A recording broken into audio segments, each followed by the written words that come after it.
integrantes del Gobierno Nacional, integrantes de la Comisión de Presupuesto del Honorable Congreso de la Nación, diputados, senadores y dirigentes, tanto de La Libertad Avanza como del resto del arco político que hoy me acompañan. Y todos los argentinos que están mirando desde sus casas, buenas noches. Hoy estamos aquí para presentar un proyecto de presupuesto nacional que va a cambiar para siempre la historia de nuestro país, de manera que podamos volver a ser la Argentina grande que alguna vez fuimos. Después de años donde la clase política vivió poniendo cepos a las libertades individuales, hoy venimos aquí a ponerle un cepo al Estado. Este proyecto de presupuesto que estamos presentando hoy aquí tiene una metodología que blinda el equilibrio fiscal sin importar cuál sea el escenario económico. Esto significa que, independientemente de qué ocurra con la economía a nivel macro, el resultado fiscal del sector público nacional estará equilibrado. Este blindaje fiscal abre una nueva página en nuestra historia, hasta ahora desconocida. A partir de ahora, la Argentina será solvente, con la consecuente baja del riesgo país, de la tasa de interés y, en consecuencia, el aumento de la inversión, de la productividad, del salario real y, en definitiva, la caída de la pobreza y de la indigencia.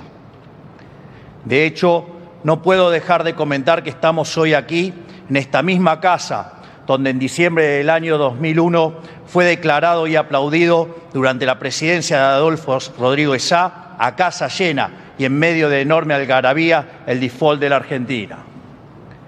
Ese default, que fue festejado y aplaudido de pie por la totalidad de la clase dirigente, sería el comienzo de un ciclo populista que ha destruido la Argentina.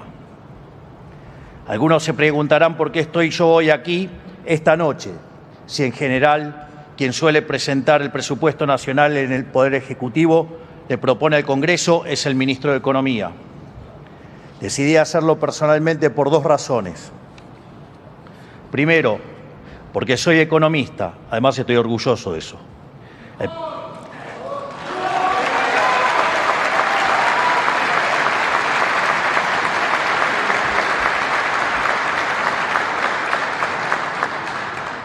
Soy el primer presidente economista de la historia argentina, para ser más preciso.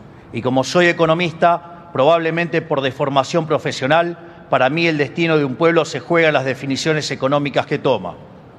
Porque solo sobre la base de una economía sana, las personas pueden ejercer verdaderamente su libertad. Bueno, la primera y primordial de estas definiciones es acerca de qué se tiene que ocupar el Estado y cómo va a ser el dinero de los pagadores de impuestos. Eso, ni más ni menos, es el presupuesto nacional. Recordemos que, en algún sentido, la democracia moderna como la conocemos hoy es hija de una revolución que se gestó bajo el principio de que no puede haber tributación sin representación. La tarea principal de esta honorable casa, para lo que fue pensada, es establecer un presupuesto nacional para definir qué hace el Estado con el dinero de los pagadores de impuestos. La segunda razón por la cual me estoy presentando hoy aquí es porque vengo a proponer un proyecto de presupuesto diametralmente distinto a lo que nos tienen acostumbrados.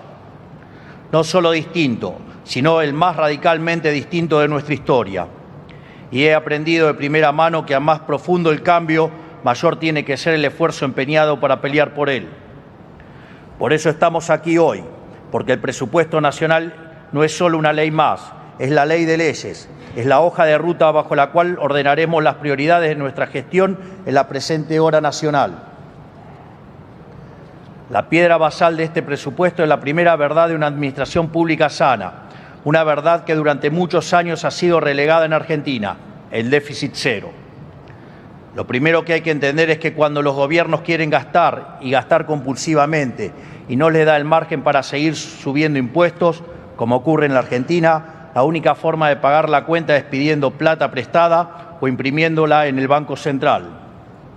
Recordemos brevemente lo que ha sido la metodología histórica de nuestra clase dirigente. Como los políticos no entienden la restricción presupuestaria y no quieren dejar de gastar, generan déficit. Para cubrir ese déficit, lo primero que hacen es tomar deuda. Pero como no hacen el ajuste necesario, la deuda se vuelve impagable y entonces defaultean. Así es como nos convertimos en el mayor defaulteador serial del mundo, Pero el default no es inocuo. Caer en default lo que produce es la ya famosa en Argentina fuga de capitales. Entonces los dólares comienzan a escasear y los políticos no tienen mejor idea que establecer aranceles o derechos de exportación para hacerse de los dólares del sector privado. Y por el otro lado, establecen controles de capitales para intentar retener los escasos dólares que así genera el país. Como esto produce que la Argentina se quede sin crédito en los mercados financieros, no tiene mejor idea que emitir dinero, que como ya sabemos genera inflación. Nota del pie, porque la inflación es siempre y en todo lugar un fenómeno monetario, les guste a quien no le guste.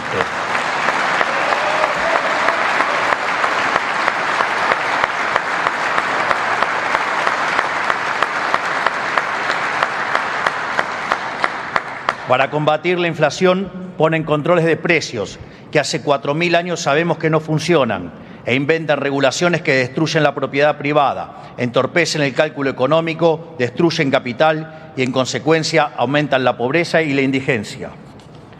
Esta es la triste historia argentina de lo que los políticos y analistas llaman política económica, que no ha sido otra cosa en la Argentina que la violación sistemática de los derechos de propiedad de los ciudadanos.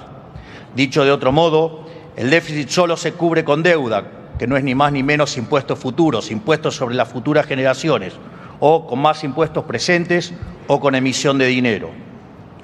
En Argentina más impuestos no puede haber, es el país con mayor cantidad de impuestos del mundo.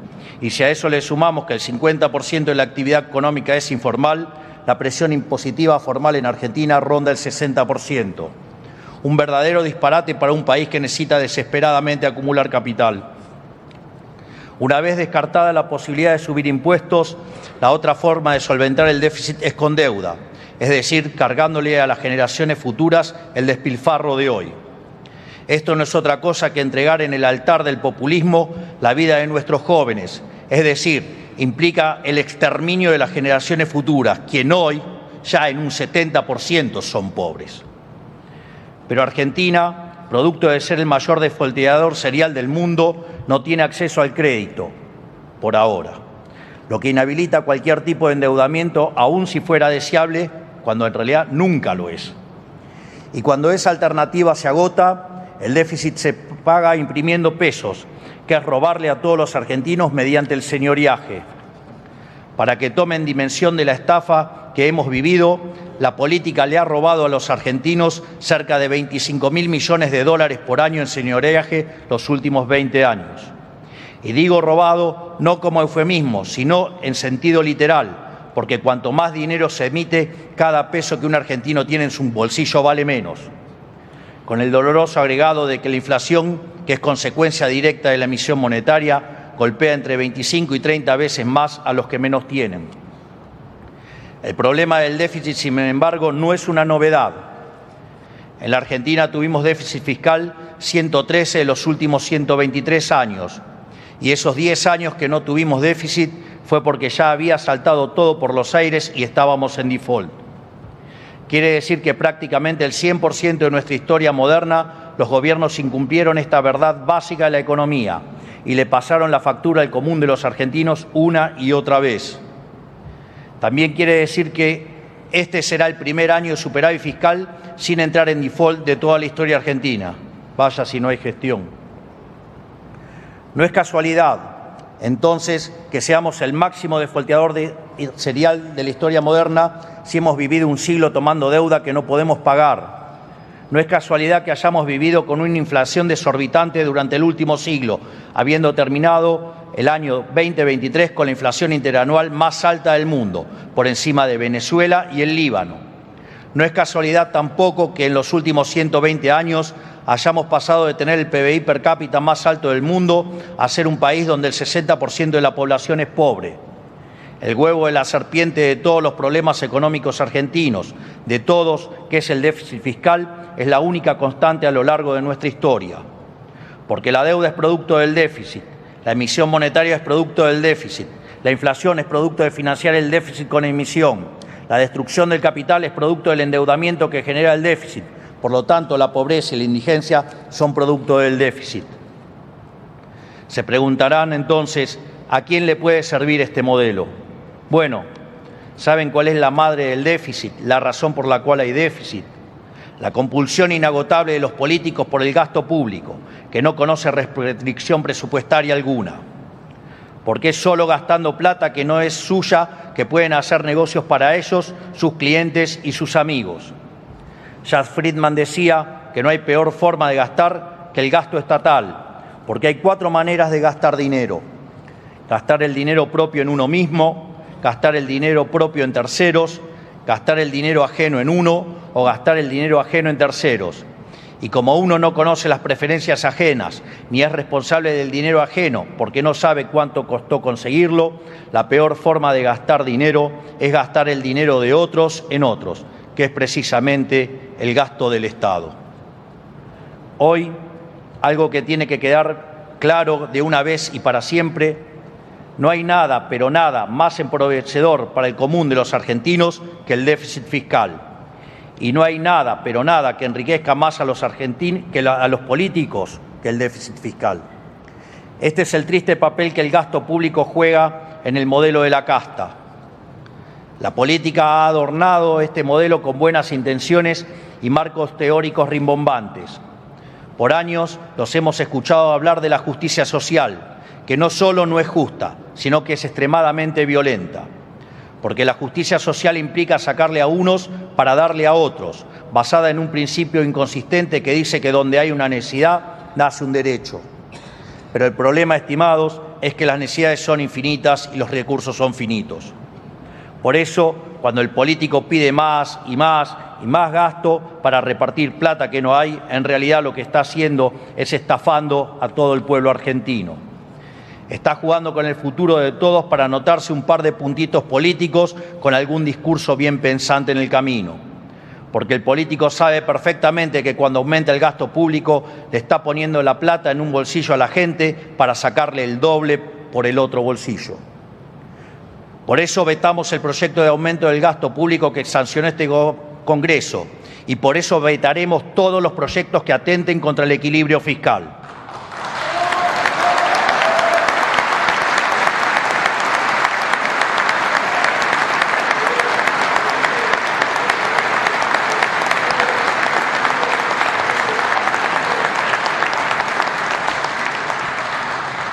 Y hacemos esto porque no vamos a ser cómplices de estafar al pueblo argentino para adoptar una medida populista.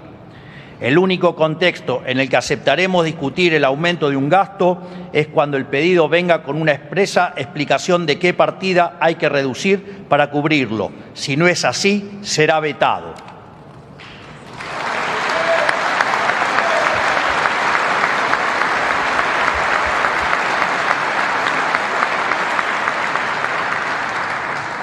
Esto, que debería ser una verdad de perogrullo, parece un sacrilegio dicho en esta casa, lugar de donde han salido la totalidad de las medidas populistas que han arruinado este país.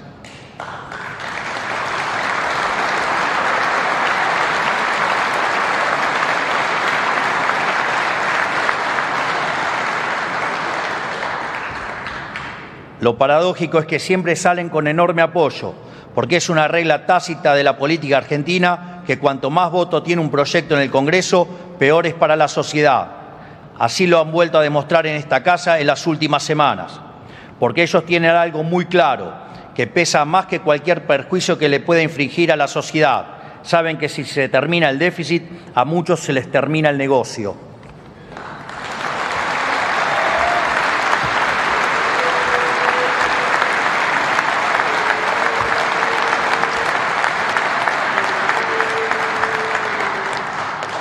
Lamentablemente, esta compulsión por el gasto que tienen los políticos ha sido una constante durante el último siglo argentino.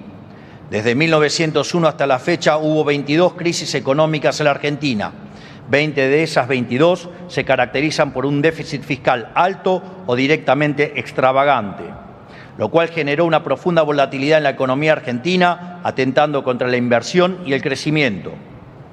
Dicho esto, detengámonos a recordar cómo era el cuadro fiscal previo a las crisis que recordamos con más angustia. En la previa al Rodrigazo, el déficit fiscal era de 14 puntos del PBI, acercándonos a las crisis del 81-82 con la tablita cambiaria, era de 11 puntos. Antes de que se desencadenara la hiperinflación del 89, el Estado Nacional cargaba con 8 puntos de déficit. Y detrás de uno de nuestros últimos traumas nacionales, la crisis de la convertibilidad del 2001 y 2002, teníamos un déficit de 7 puntos del PBI. En este recorrido se ve un claro patrón. Además de la persistencia de los políticos por gastar la plata que no tenemos, cada vez el país tiene una menor resistencia a la distorsión fiscal. Cada vez que las crisis estallan con menos déficit, y se preguntarán, ¿por qué ocurre esto? Ocurre porque, habiendo abusado de todos los mecanismos de financiación del déficit que existen, tanto los argentinos como los mercados cada vez nos dan menos crédito. Esto quiere decir que cuando abordamos el cuadro de situación heredado, no estamos hablando únicamente del masazo del 2023, sino del efecto acumulado de un siglo entero de crisis recurrentes. También quiere decir que si no lo solucionamos ahora, si no damos esta pelea de una vez y para siempre, la solución será cada vez más cuesta arriba y pronto se convertirá en una tarea casi imposible. Bueno, la política, en economía y en la vida misma, uno no elige con qué cartas jugar, uno juega con las que le tocan. Los tontos ignoran la realidad, los necios la niegan, los que apuestan al éxito la aceptan y la resuelven.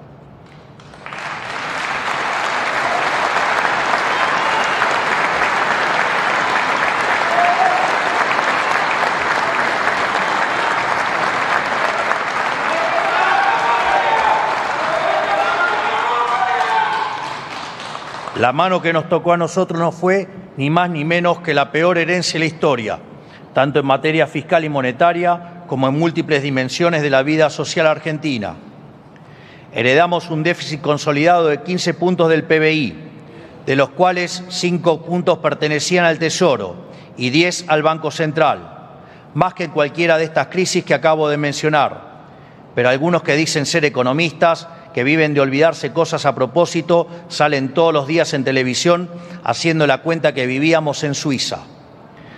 Para ponerlo en números palpables, ajustar el déficit de 15 puntos del PBI implicó que hiciéramos un recorte del gasto de alrededor de 90.000 millones de dólares, que no es otra cosa que decir que le estamos devolviendo a los argentinos ese dinero. O sea, no exageramos cuando decimos que hemos hecho el ajuste más grande de la historia de la humanidad. Por eso no me deja de llamar la atención que dirigentes de todos los colores y banderas nos acusen tan seguido de no tener gestión. A ellos yo les...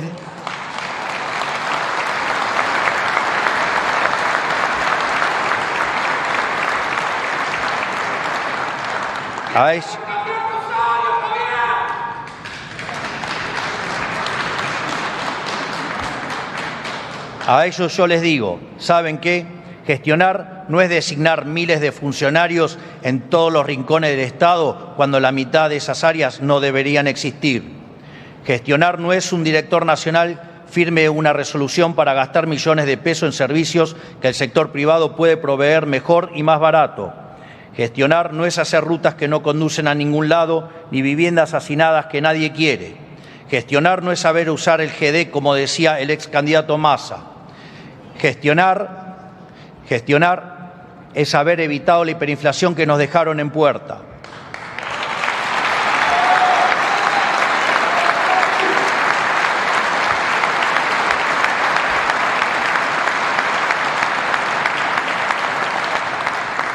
Gestionar es sanear el balance del Banco Central y desactivar la bomba de deuda que heredamos. Gestionar es reducir el gasto público de la manera que lo hicimos, en el tiempo récord que lo hicimos, y sin haber abandonado a los sectores más vulnerables de la sociedad.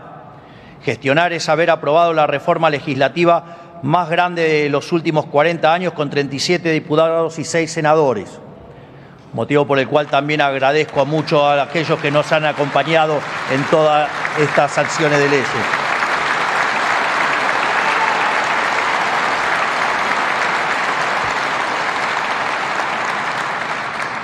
Gestionar es echar los 31.000 ñoquis que hemos echado en estos primeros 9 meses. Gestionar es aprobar...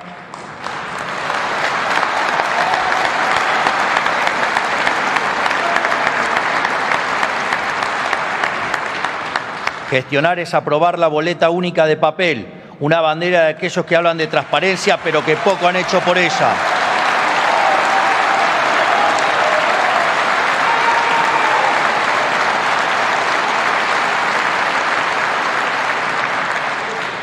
Gestionar es eliminar los intermediarios que lucraban con la pobreza.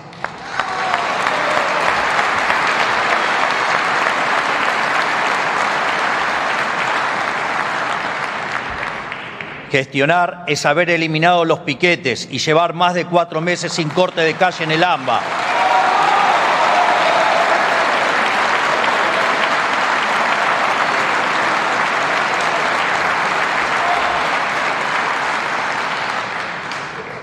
O gestionar es también haber reducido el 75% de los homicidios en Rosario.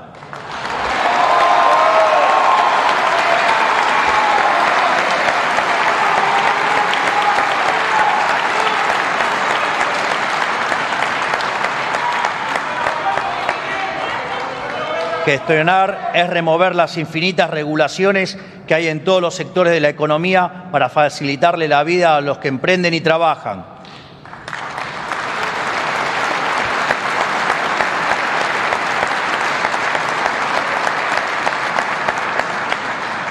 Gestionar es recuperar la confianza del sector privado y que proyecten invertir más de 50.000 millones de dólares como ya han anunciado.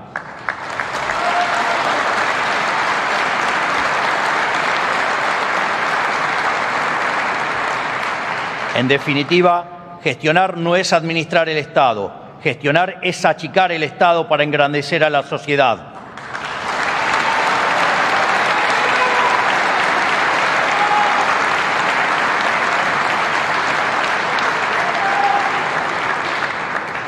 Estamos resolviendo en un año el desastre que nuestros predecesores, por acción u omisión, generaron durante más de 120 años. Así que cuando los responsables del fracaso nos acusan de no tener gestión, los llevamos en el pecho con orgullo lo que estamos haciendo.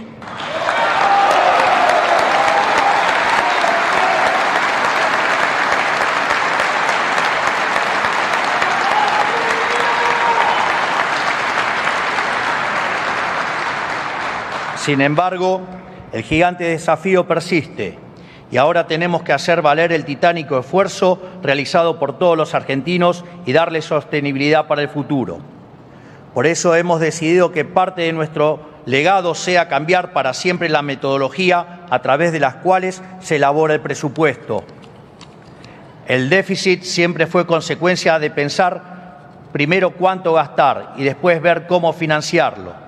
Nosotros vamos a hacerlo al revés, pensando primero cuánto tenemos que ahorrar para después ver cuánto podemos gastar.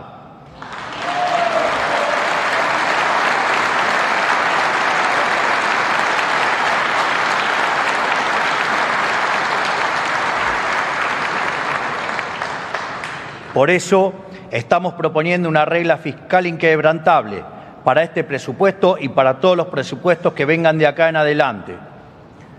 Los invito a volver por un minuto a despejar la X conmigo para entender de qué se trata. Ustedes pueden abstenerse porque no suman con dificultad.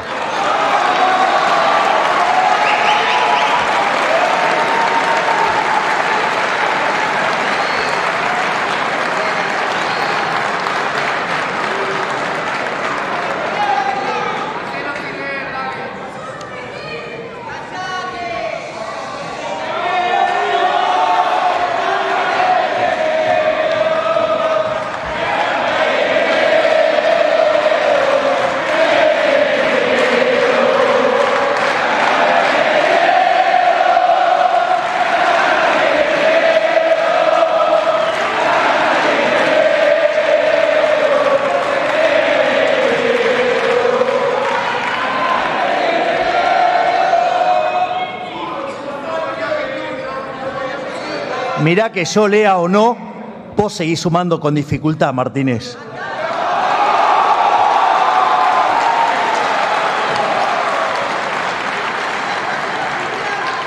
Igual pueden tomar nota porque ahora empiezo. Vamos.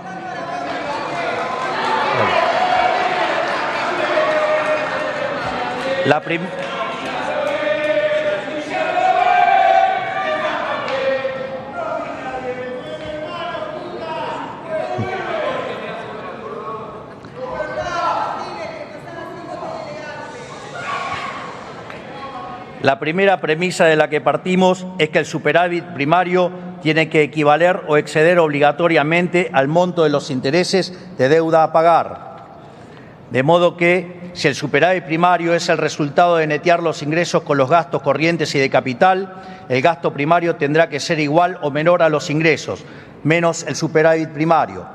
Es decir, el nivel de gasto a erogar estará condicionado por el nivel de superávit primario a conseguir, que a su vez estará condicionado por los ingresos observados, neto del monto de intereses a pagar por la deuda. Dicho esto, ahora detengámonos un segundo en el gasto.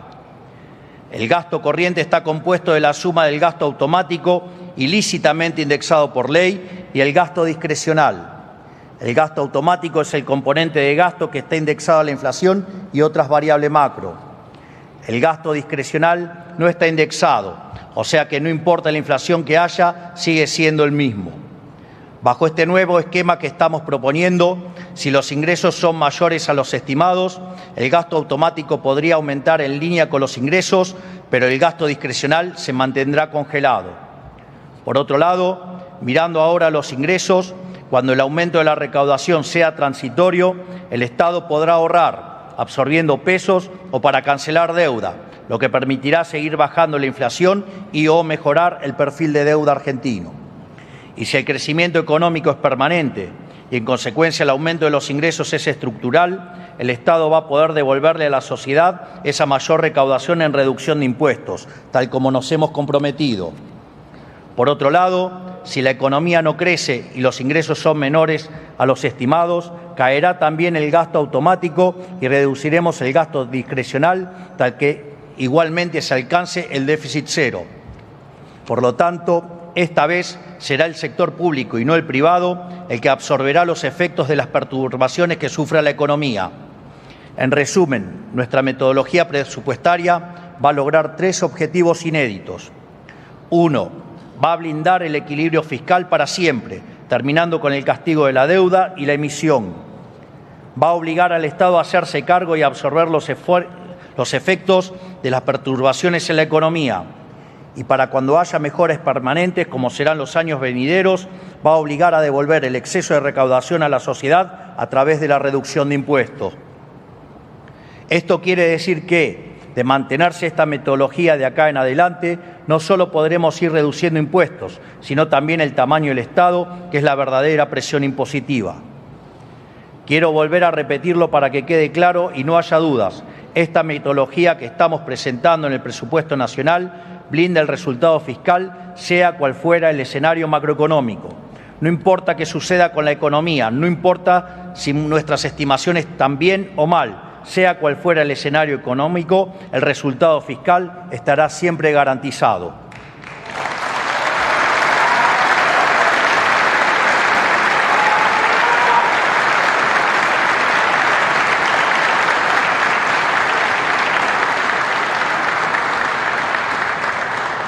Pero para que esto sea posible, en la Argentina nos debemos un debate honesto acerca de qué se tiene que ocupar y de qué no el Estado Nacional.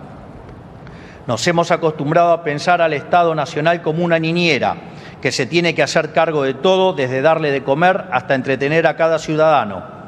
Pero cuando un Estado se arroga tareas que no le competen, termina por incumplir las responsabilidades fundamentales que sí le corresponden.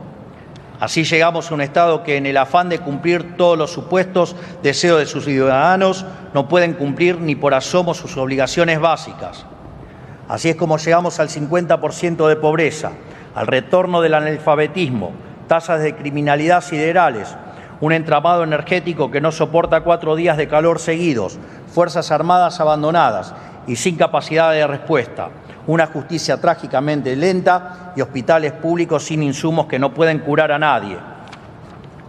Mientras tanto, se dilapidaron miles de millones de pesos en recitales, a los que iban 300 personas, medios públicos al servicio de los militantes, rutas que no conducían a ningún lado y se pasaban el día promulgando leyes que oscilaban entre ridículas, inútiles y nocivas.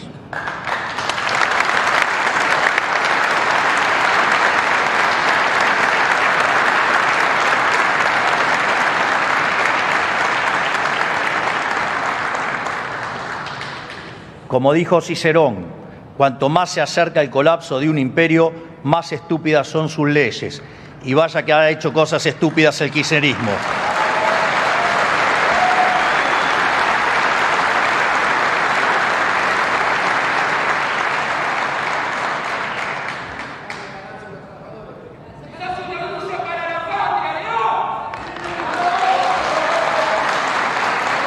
Y lo peor de todo, nos dejó un sistema en el que el 70% del gasto público se va en gasto social de distinto tipo. Esto, que durante años ha sido aclamado como un éxito para todo el arco político, no indica otra cosa más que una tragedia humanitaria, porque significa que más de 20 millones de argentinos no se pueden sostener por sus propios medios si no es con la ayuda del Estado, ayuda que se fondea robando a una parte de la sociedad con los impuestos. Si alguien cree que esto es algo deseable, déjenme decirles que están equivocados. ¿Les parece que esto es ajeno a que el Estado realice tan pobremente sus tareas esenciales? Por eso es hora de volver a las bases y barajar y dar de nuevo algunas definiciones. Lo fundamental que tiene que hacer un Estado nacional es asegurar la estabilidad macroeconómica, las relaciones exteriores y el imperio de la ley. Punto. Cualquier otra cuestión puede resolverse a través del mercado o es competencia de los gobiernos subnacionales. Para ser más claro, lo desgloso en partes. ¿Qué es estabilidad macroeconómica? Que no haya déficit fiscal y que haya estabilidad monetaria y que en consecuencia no haya inflación y se facilite el crecimiento económico. Facilite porque los privados deciden en qué invertir, no que lo haga un burócrata desde una silla y en el medio se quede con algo en el camino.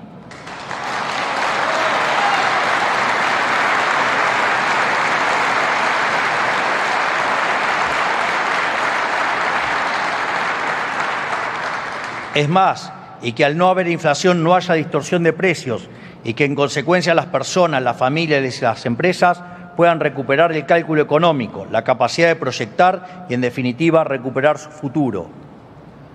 ¿Qué es el imperio de la ley? Seguridad para proteger a los ciudadanos de posibles ataques de otros a su vida y a su propiedad. Justicia para dirimir imparcialmente los conflictos entre ciudadanos y castigar a quienes infringen la ley. Y defensa para protegernos de posibles conflictos con otros países o amenazas externas. Repito, cualquier otra cuestión puede resolverse a través del mercado o es competencia de los gobiernos subnacionales. Tiene que entenderse de una vez que no es tarea del Estado interferir en el proceso económico. No creemos en la política económica contracíclica y de ningún tipo. Creemos en la libertad, en los derechos de propiedad y en que los precios se expresen libremente. Si el ciclo de la economía es genuino, esto es, si es de origen real, el Estado no tiene nada que hacer más que garantizar la estabilidad macroeconómica y el imperio de la ley.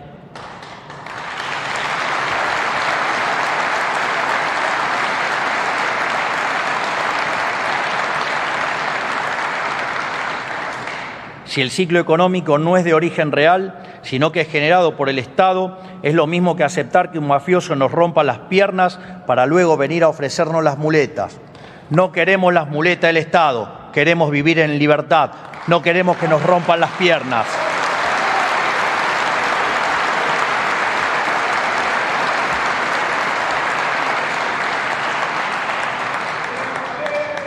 Así como el déficit es el corazón del problema, la reducción del gasto para lograr superávit va a estar en el centro de la solución. ¿Por qué? Porque es el único camino para devolverle a los argentinos el fruto de su trabajo que hoy el Estado le roba con impuestos. El déficit cero va a hacer que la deuda sea sostenible. La sostenibilidad de la deuda va a bajar el riesgo país y abaratar el costo financiero, contribuyendo al aumento de la inversión y el ahorro, y en consecuencia a la suba del salario real, que es la única manera que baje la pobreza y la indigencia. A su vez, implicará menor presión fiscal futura sobre los pagadores de impuestos, lo que significará mayor incentivo para invertir. En una economía globalizada y aún más desde la existencia de Internet, el capital se ha vuelto nómade. Hoy cualquier persona puede abrirse una cuenta en Estados Unidos o en Paraguay, sin moverse de su casa, y lo hacen buscando mejores condiciones fiscales que las que ofrecemos nosotros. Por eso es imperativo que Argentina vuelva a ser atractiva para los argentinos. Tenemos que terminar con esta pulsión por expulsar el capital de nuestros compatriotas con impuestos prohibitivos, que lo único que hacen es reducir el flujo y el tamaño de nuestra economía, castigando al país en su conjunto con más pobreza y más exclusión.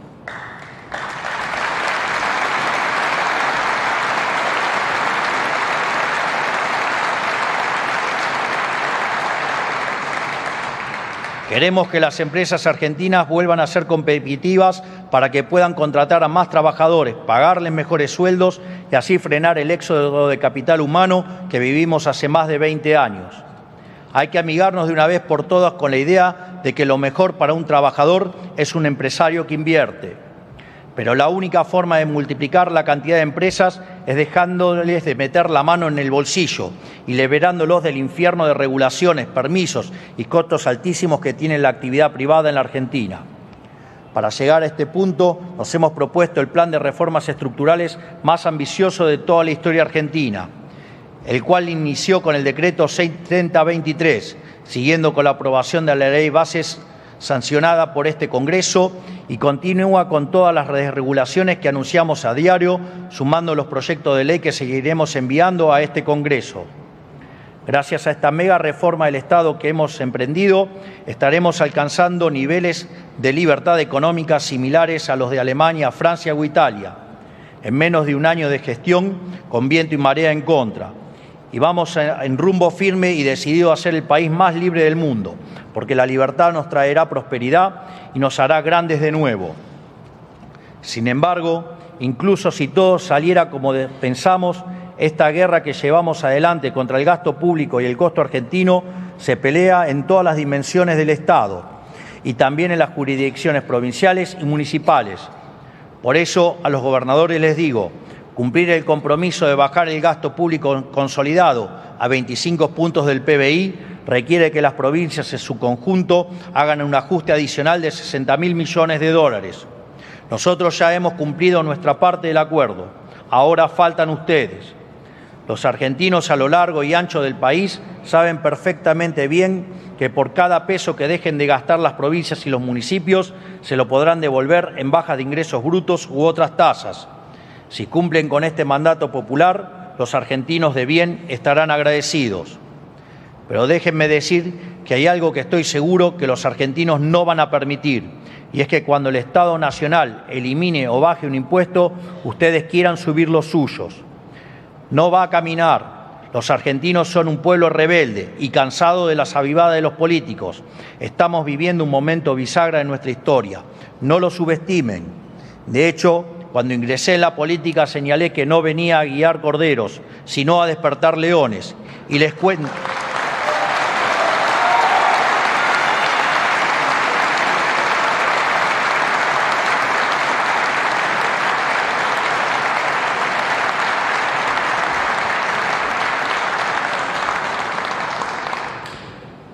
Repito, así no se me complica el remate.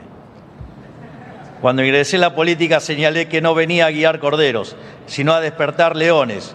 Y les cuento que si no lo han visto o no lo quieren ver, los leones han despertado.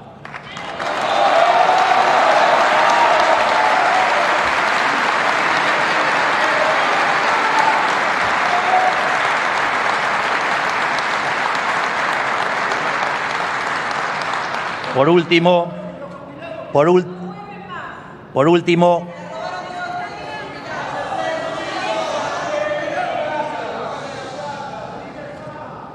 hacelo dentro del presupuesto y no de manera demagógica, perjudicando a todos los argentinos o exterminando a los jóvenes.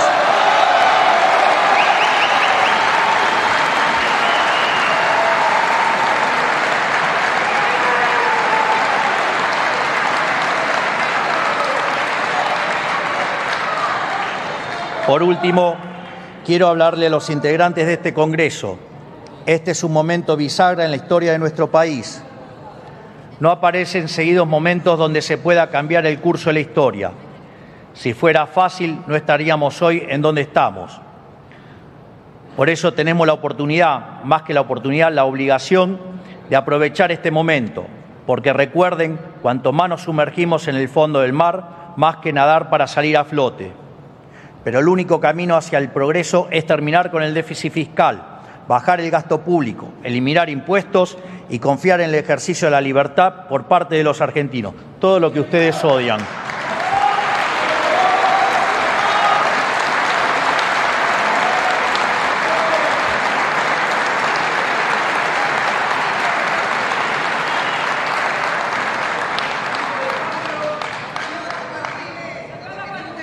Si hacemos las cosas bien, vamos a vivir en un país con estabilidad económica, donde planificar un proyecto de vida, formar una familia o emprender para tener un negocio rentable va a volver a ser una realidad. Si hacemos las cosas bien, encabezaremos los rankings de libertad económica del mundo. Si hacemos las cosas bien, tendremos un país donde el Estado va a volver a ser un servidor de sus ciudadanos y no su amo y señor, como decía Milton Friedman. Si hacemos las cosas bien, vamos a revertir el siglo de humillación al que se condenó injustamente a los argentinos. Por eso, honorables miembros del Congreso de la Nación, la presente hora política nacional les ofrece dos opciones. Una es hacer exactamente lo contrario a lo que venimos haciendo hace más de 100 años, para despegar y volver a hacer a la Argentina grande nuevamente. Otra es seguir haciendo lo mismo de siempre, dejando todo como está, y mantener este sistema putrefacto que empobrece a todos los argentinos día a día. Esos son los dos caminos. Sepan ustedes, miembros de este honorable Congreso, que la decisión de qué lado de la historia quieren quedar es suya. Luego será la ciudadanía quien lo coloque en la avenida de los justos o en la esquina de las ratas miserables que apostaron contra el país y contra su gente.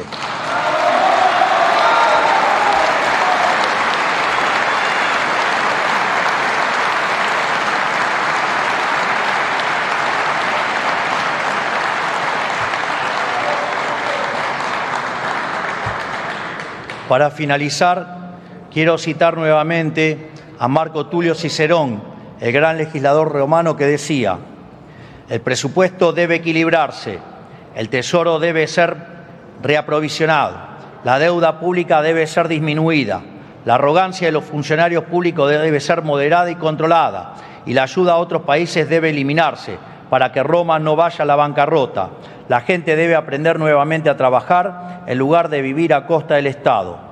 Esta frase tiene más de 2000 años. Más de 2000 años. Y ustedes de eso no aprendieron nada.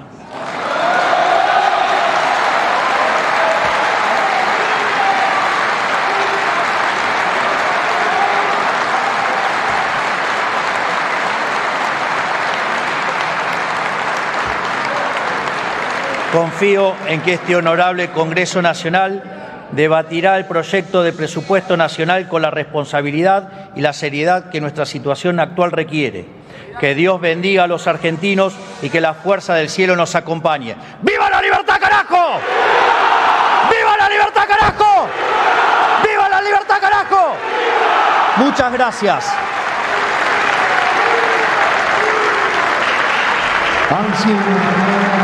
El señor presidente de la Nación, doctor Javier Milei.